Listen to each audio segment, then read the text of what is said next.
From Simon & Schuster Audio, straight from the CEO, the world's top business leaders reveal ideas that every manager can use.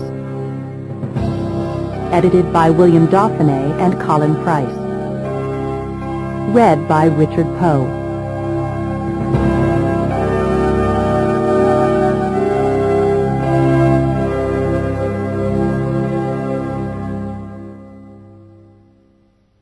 What We Can Learn from CEOs by Klaus M. Schwab, President, World Economic Forum.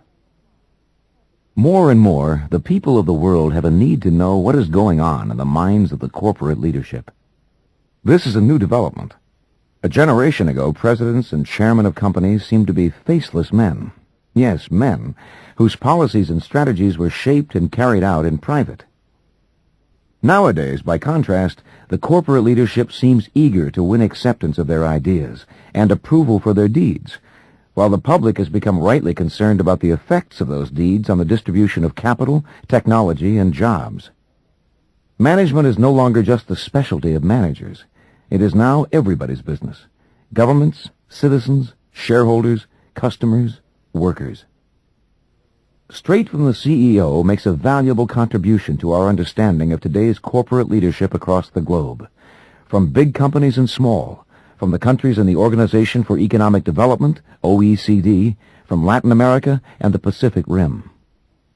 This audiobook offers listeners an opportunity to hear chief executives express their approaches to critical management problems and to describe the kinds of remedies they've applied to those problems. Business leaders are the key players in the great challenges of our times, more so perhaps as the moral authority of governments has declined. Business is a stakeholder in globalization and bears a heavy responsibility to contribute to the stability of the global system. And one of the ways it can meet that responsibility is to do what business does best: innovate, invest, and grow. Grow knowledge, build infrastructure, and create jobs. Part 1. Globalization. The tempo heats up.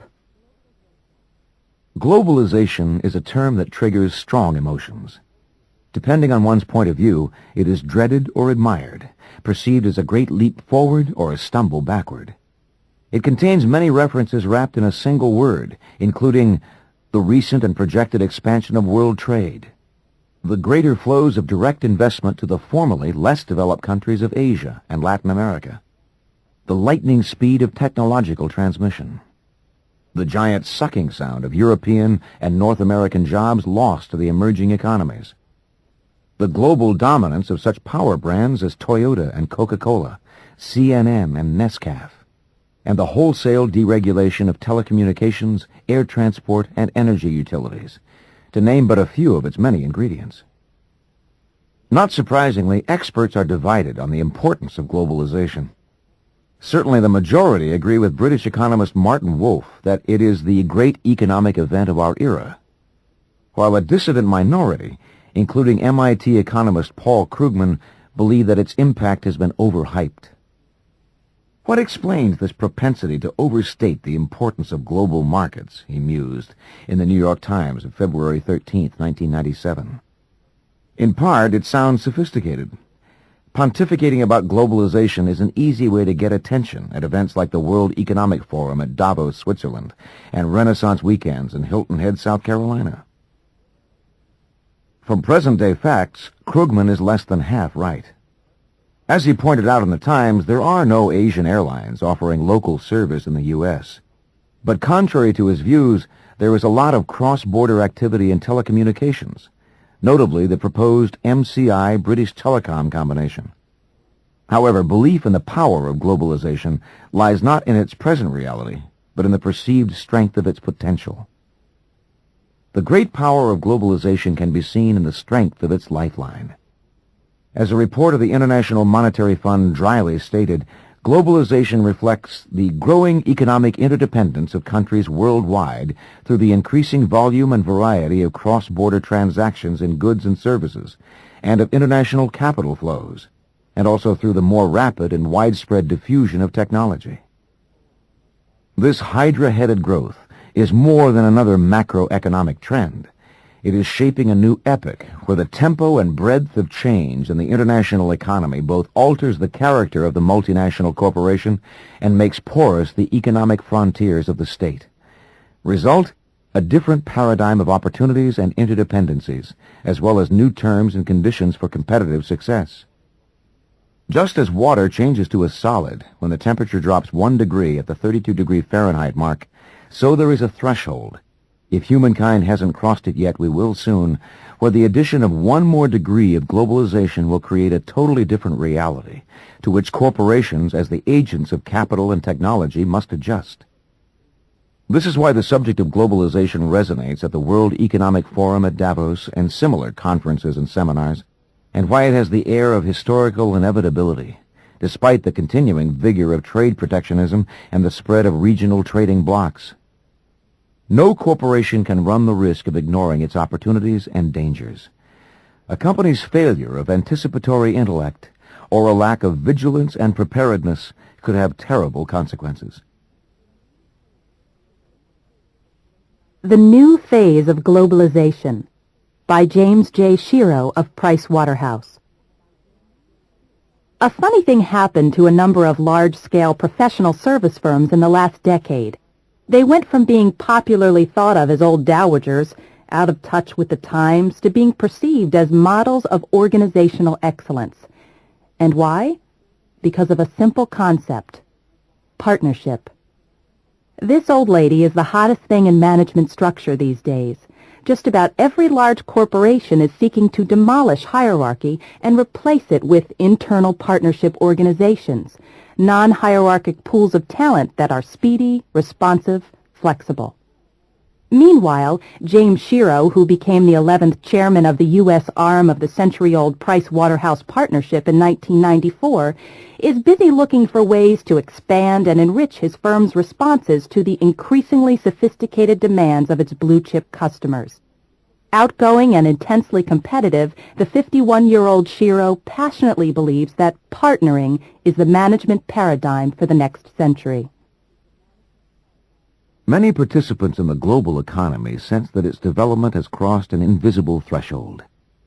There is a striking difference in the feel of business today, and in the organizational strategies that promise the greatest success, whether you're managing a worldwide company from headquarters in New York, Tokyo, or Rio. Lately, I have been asking myself what that difference is.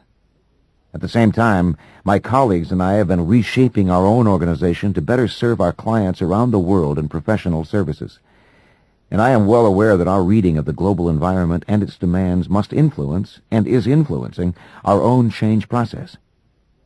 In this chapter, I will use the experience of Price Waterhouse and that of the professional services industry as a whole to explore the novel features of global business today and the strategies that seem to me best suited to this new environment. Some people used to fear, and others eagerly anticipated, that globalization would lead to uniformity in consumer markets from Patagonia to Poland. This forecast turned out to be wrong. While some products have been successes around the world for decades, and new waves of products have achieved this status, globalization has been accompanied by rising consumer expectations, proliferation in the number of product niches, and the creation of entirely new categories. We expected uniformity.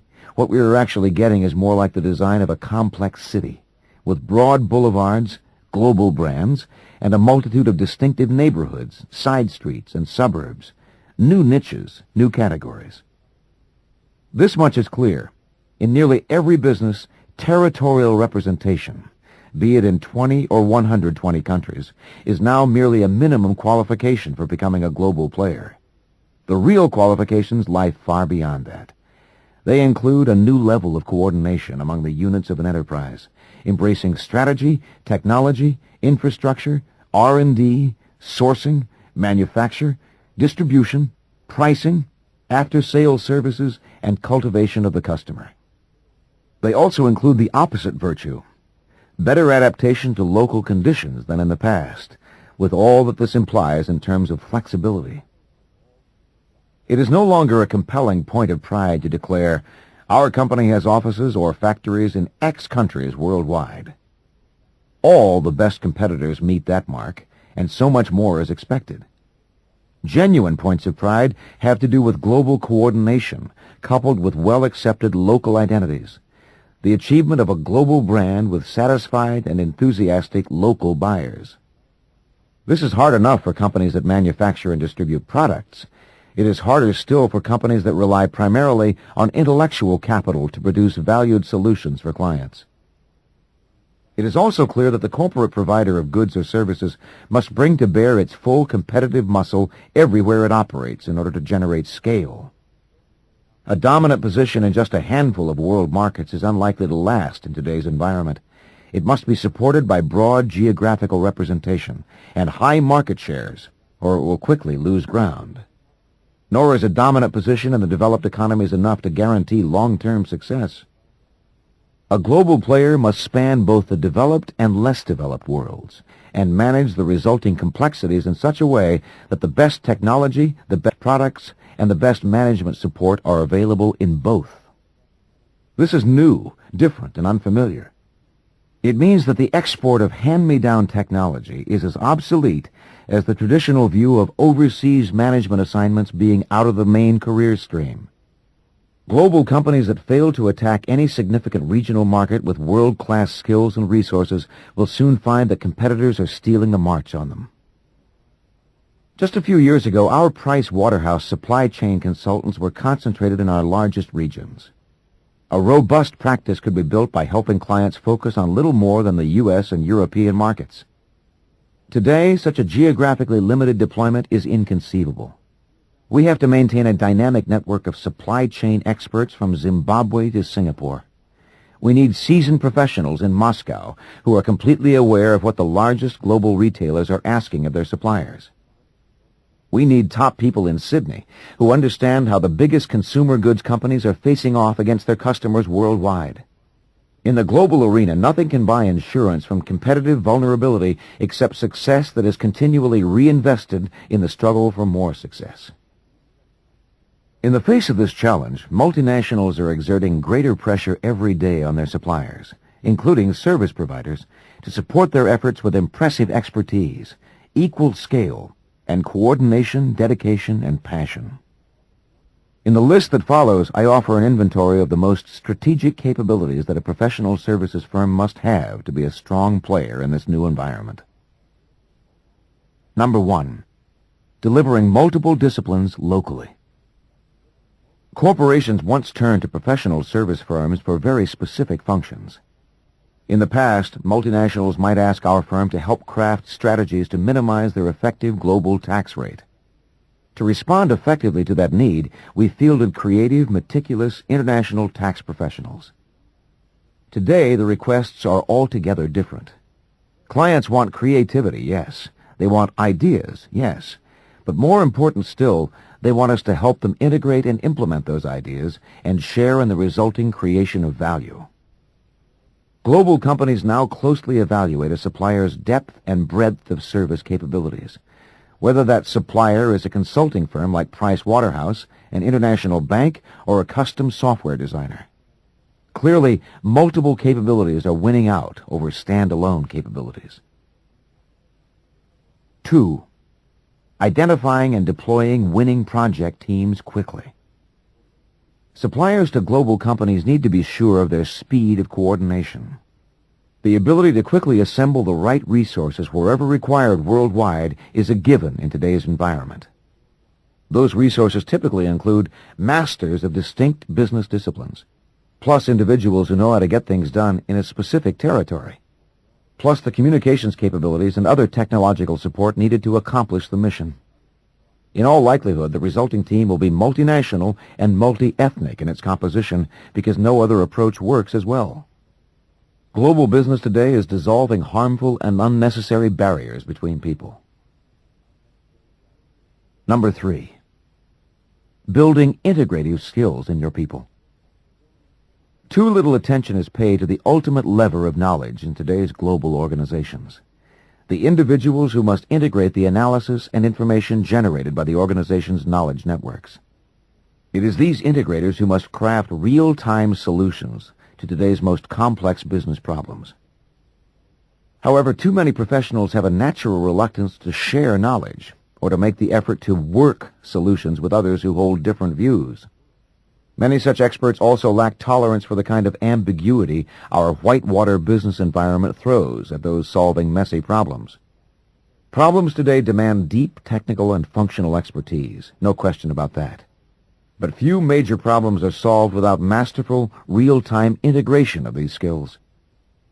Be wary of professionals who push the technique and theory of their disciplines to unworkable extremes, when what is needed is an effective synthesis of facts and ideas, a creative and resourceful resolution of seemingly conflicting concepts, a careful balance of theory and pragmatism, a blend of the rational and the political. And this often has to be achieved at great speed in today's frenetic world of work. The objective is the integration of the best ideas. The result is high performance in a chaotic environment. Number 4. Providing one-stop shopping for global services. Service providers increasingly face the imperative of offering one-stop global shopping. They must be able to sell at a global level and present a single face to the customer, even when offering services to be delivered worldwide. And they must have the capacity to execute those services market by market with highly coordinated delivery. Our consumer products manufacturing clients are being challenged by their largest customers to make goods available regardless of where they are inventoried. This necessitates making inventories around the world instantly visible to the managers serving those customers. And, just as important, the managers must be able to commit those inventories. At Price Waterhouse, we are no different. Our clients want their account executives to know, in real time, the full complement of Price Waterhouse resources, no matter where they are offered. And they want rapid access to those resources when needed. A tall order, but one we must address. 5. Building and periodically upgrading communications and systems networks. Internal management networks have become a primary determinant of success in global service businesses. The necessary balance between global coherence and local client service relies to a remarkable extent on networks.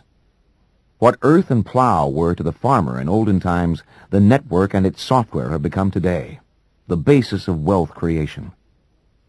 Global service firms with literally scores of specialties and many thousands of distributed experts compete to get there fastest with the most value for clients. And it is the network, in effect, that gets them there. Increasingly, as business expands, network capabilities must expand with it, despite the daunting price tag. Your success can outgrow your network. That is not a formula for sustained competitiveness. To develop business and service clients, an email address is now more important than a corner office. 6. Cultivating powerful individuals within the organization. The most important ingredient of a global business network cannot be expressed with diagrams and organizational charts. Just as a chain is as strong as its weakest link, so too is a network. Conversely, a network populated by individuals who have drive, imagination, experience, and insight will prevail over a better designed network of less able, less aggressive practitioners. In the end, it is individuals who think, act, decide, produce, and serve customers.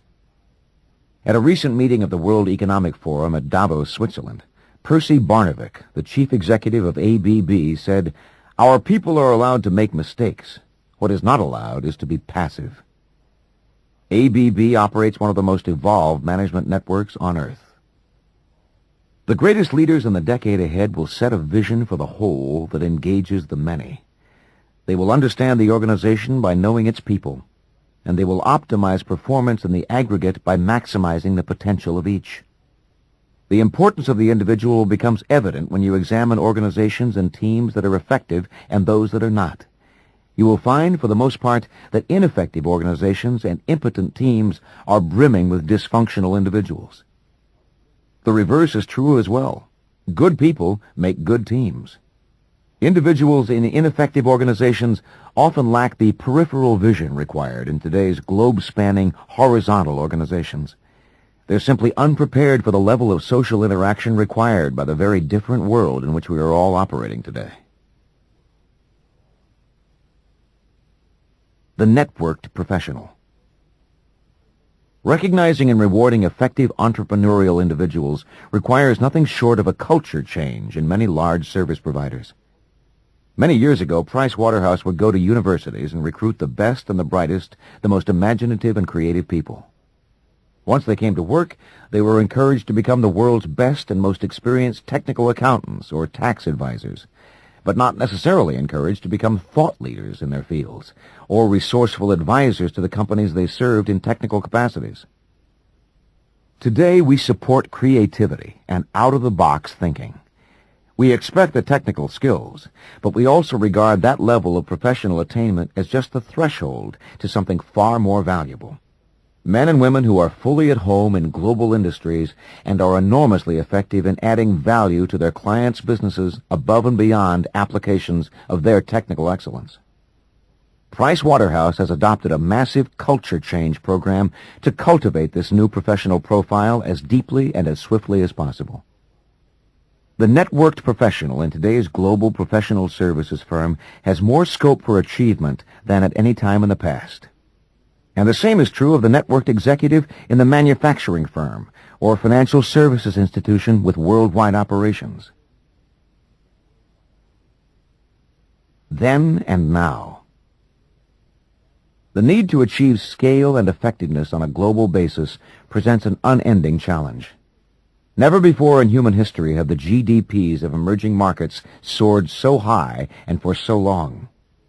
Seeking a greater share of this wealth, large multinationals and their service providers must be prepared to grow at unprecedented rates. The failure of a global services firm to adapt to the growth imperative will swiftly lead to loss of credibility, owing to the hectic pace of change and loss of client share of mind. The global prospects are great.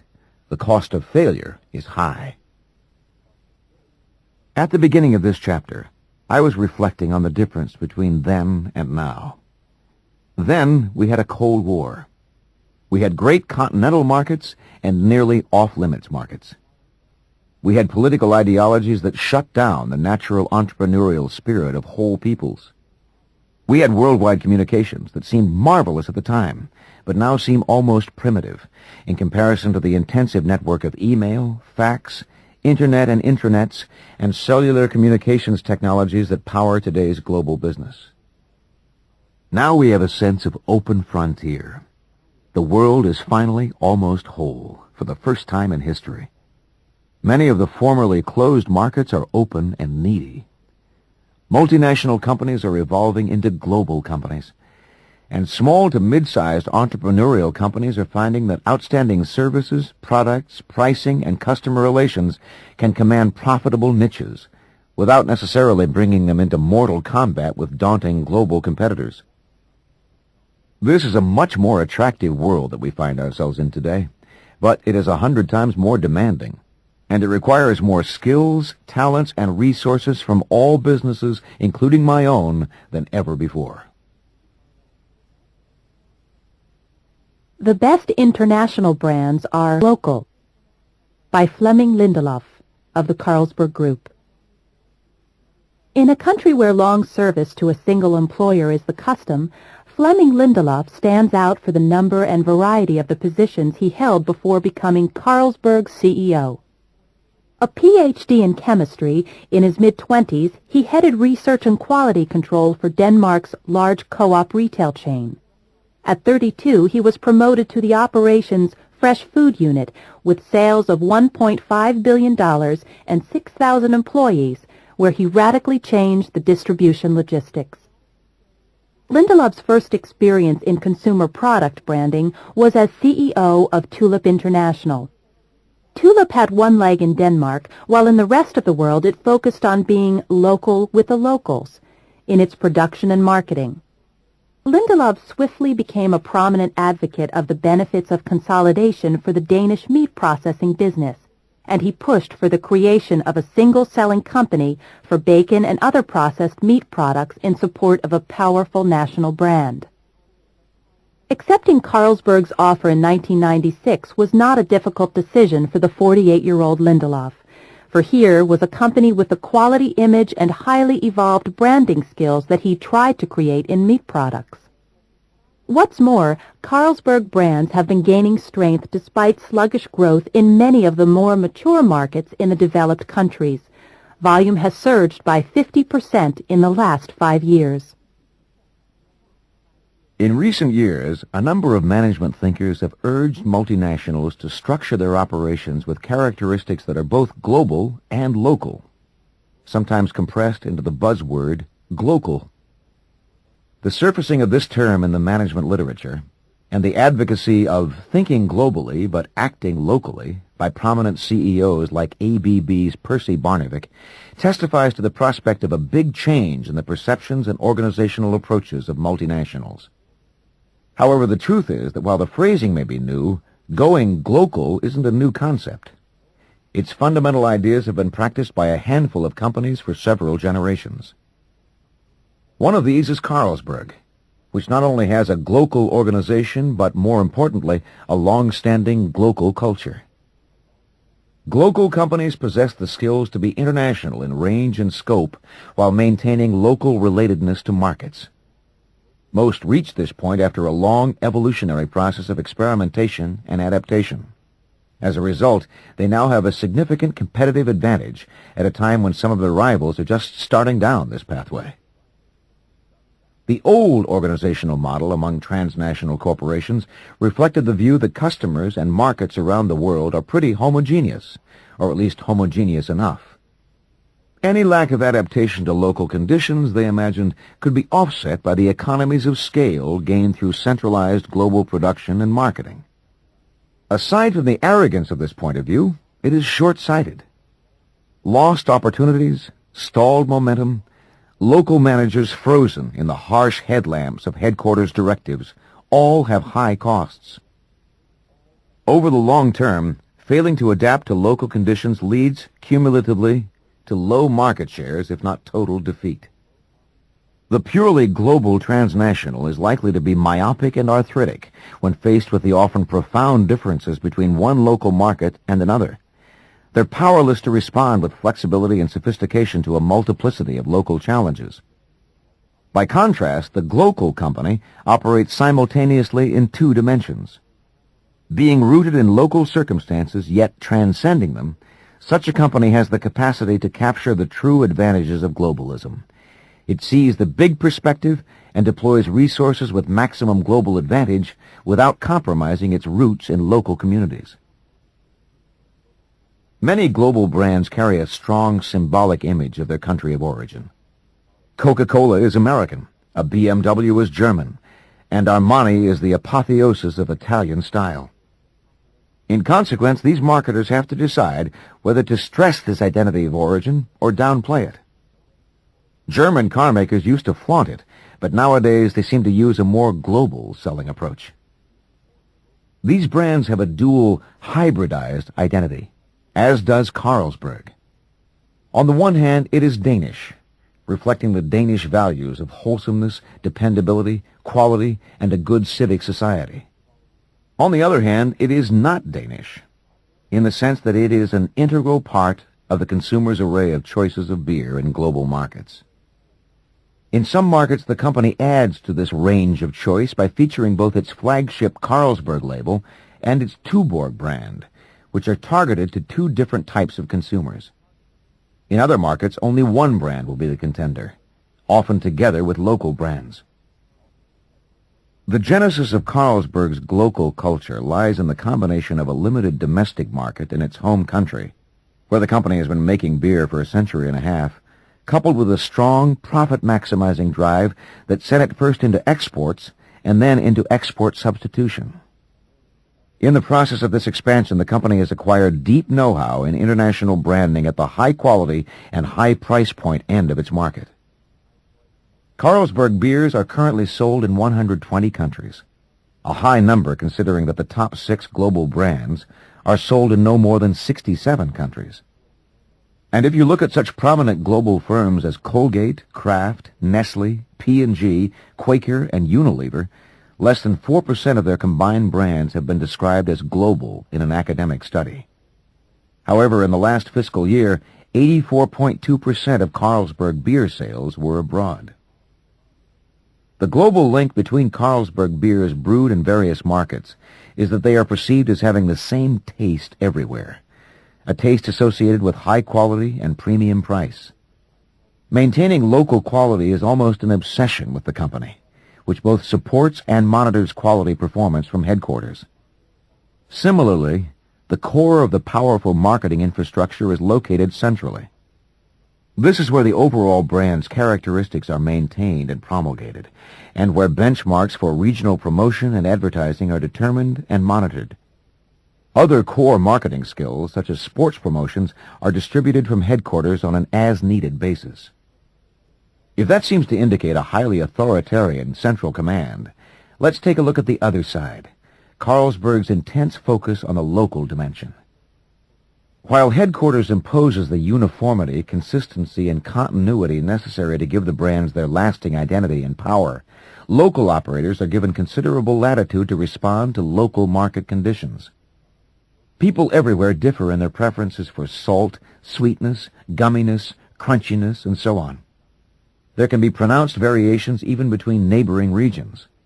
Within Little Denmark, for example, people in the western region have a significantly stronger sweet tooth for carbonated drinks than do Danes in other parts of the country.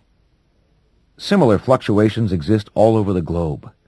With beer, the big variable is bitterness. Accordingly, the product formulations of a global beer have to adapt to preferences on the bitterness scale at the local level. But it must do this without impinging on the brand's identity or the perception of its properties. It is critical that the brand's fingerprint be maintained. The global model demands a flexible and adaptive organization of dispersed autonomous country assets and people, backed up by the instruments of centralized brand control. The result, a strong yet subtle responsiveness to market particulars, together with the global distribution of best practices in all skill areas. Particularly in the case of beer, this means production know-how. One should not go global without recognizing that local entities' freedom must exist within a framework of centralized policy. There is also the regional dimension to consider. There, marketing promotions sometimes overlap national boundaries. At Carlsberg, there is considerable uniformity of approaches between regional levels around the world, but variations are permitted and even encouraged at times. Without a highly evolved global outlook, a company will probably fail to respond adequately to the fact that its products are perceived and used differently in different parts of the world. According to a report from McCann Erickson Worldwide, to Brazilians, beer is not an alcoholic beverage, it's a soft drink. Germans firmly believe their beer must be locally brewed to be any good, which is why there are over 1,200 breweries there. The English have only recently adopted lager beers. Americans see it as a boy-meets-girl drink, and Australians see it strictly as a man's drink. Beer is still different culture to culture. While the company should convey the same point of view about its brands, that view must be expressed in many different ways to take into account religious and cultural sensitivities from region to region. To do this successfully, a global company has to be able to deconstruct brand images into which elements are global and which are local. As we see it, here are some of the characteristics that go into a world-scale quality brand. Religious dedication to quality. In all functions, quality must be a primary and consistent force. From production to distribution to marketing, there must be dedication to the highest standards. Any deviations from these standards must be detected early and corrected promptly. Long-term vision. Quality brands must be backed up with a consistent long-term strategy of enrichment, regardless of the ups and downs of business cycles. A faith in the value and durability of the brand demands that it be strengthened in good times and bad. Mystique and style. Quality brands must cultivate symbols that suggest contentment and satisfaction. They should convey pleasure in consumption and a stylish enjoyment of the good life. The surge in world tourism contributes to the perception of superiority of high-end global brands. Global reach. Quality brands have an air of success and capability. They display market dominance and thus the power to attract millions of consumers. However, this means they need an ever-widening geographical spread, which is why many multinationals have been aggressively exploiting the geopolitical openings presented by the fall of the Iron Curtain and the growth of China's economy. Tradition and generational renewal. Established quality products are being challenged by the MTV generation, who need to assert themselves with consumption choices different from their parents. Accordingly, brand managers in these categories should invest in youth-oriented promotions to establish a platform of long-term use and loyalty. These points are a good template for many industries, but they are particularly relevant to the beer industry today, where the number of new and potentially global players has grown dramatically.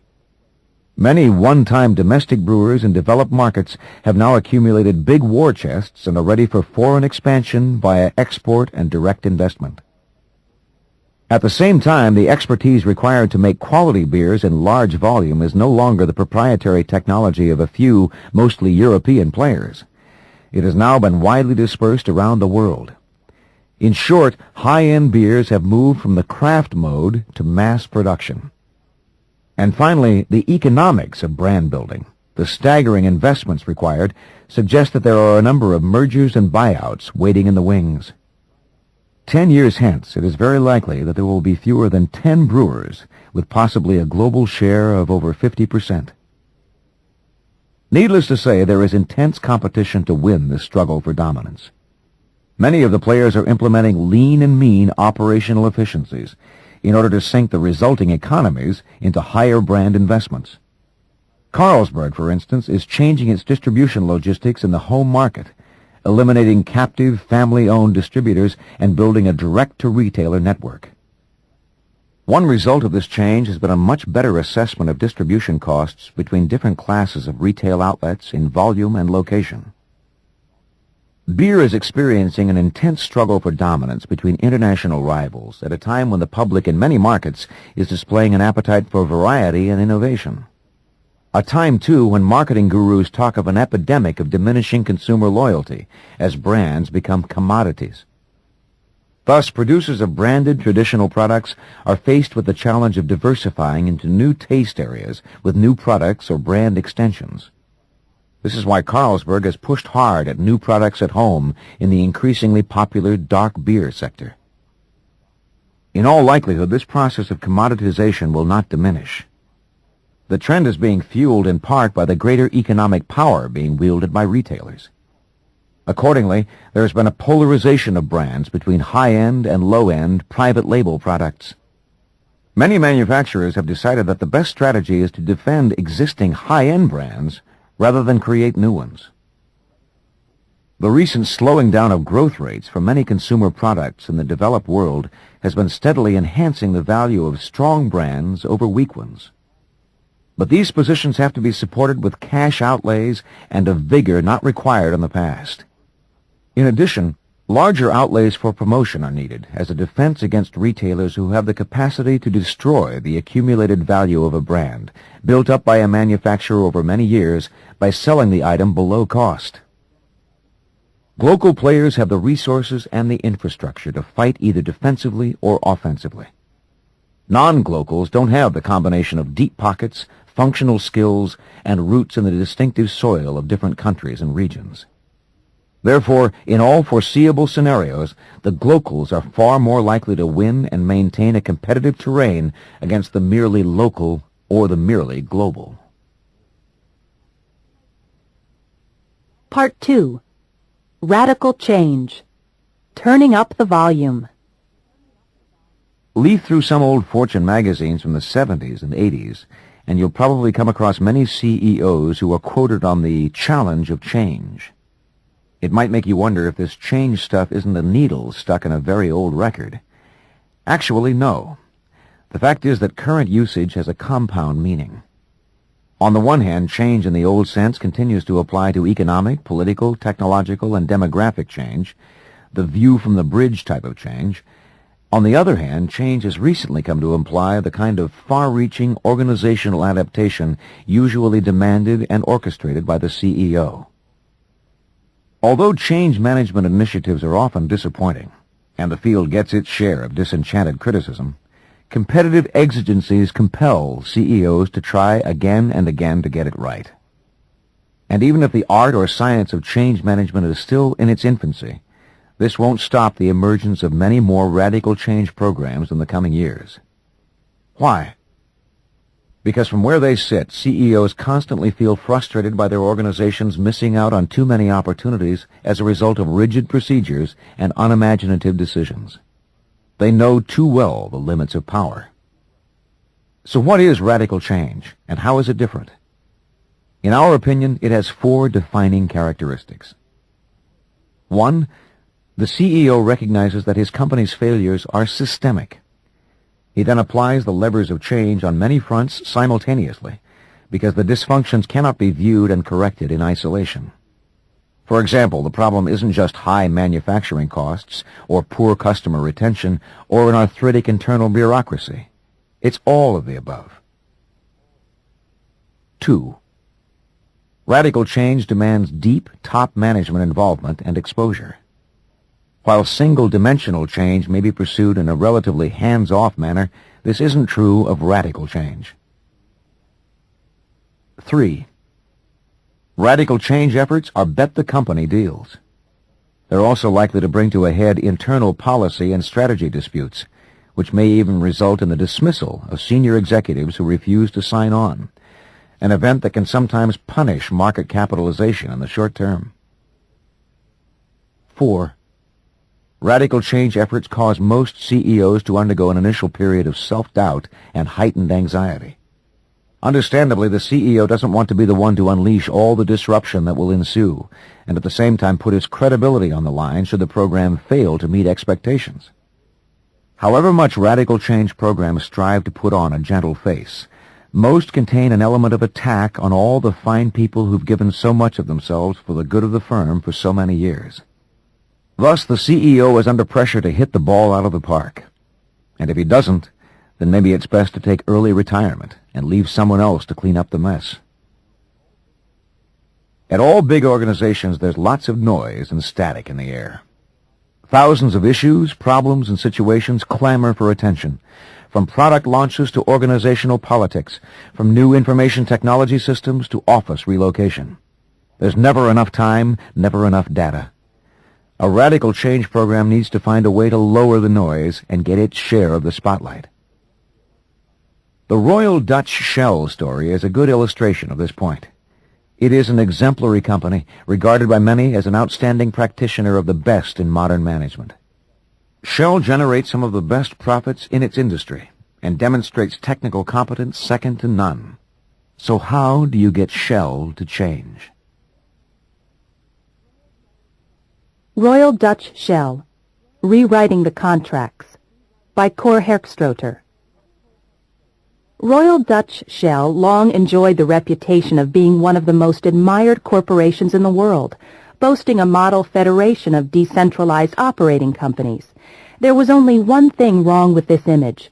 It was false. Inside the company, many in the leadership complained of an introverted, bureaucratic culture. Under its matrix system, an operating manager could have as many as 3 superiors, a country boss, a functional chief, and a business unit leader, which diluted accountability. Another critical perception was that at Shell, the center didn't manage. Rather, it coordinated at the cost of considerable delays in decision-making. There were, to be sure, defenders of the Shell organizational style who argued that the advantages outweighed the disadvantages. Besides, why fix what isn't broken? Shell had an excellent financial record. Total revenues were marginally below those of rival Exxon, but total profits were the highest of any oil company. Eventually, those who argued the case for change won out in the group's councils, and Dutch national Cor Herkstroeter, chairman of the Committee of Managing Directors at the Shell Group of Companies, was made standard-bearer of the streamlining. An awesome undertaking. Shell is not the only one of the 7 sisters to restructure of late, but the depth and sweep of Herkstroeter's changes far exceed those of its peers. For example, in one of Shell's businesses, 7 or 8 layers of management were cut to 3. Geographical reporting was abolished, and all units are now measured by business results. In addition, decision times have speeded up enormously. In some cases, decisions that previously took a month and a committee of 20 people to get through now need only one person and one day. Seldom in the history of business has a huge corporate bureaucracy undergone this kind of redirection, reorganization, and shift of corporate culture and psychology on such a scale and at such speed.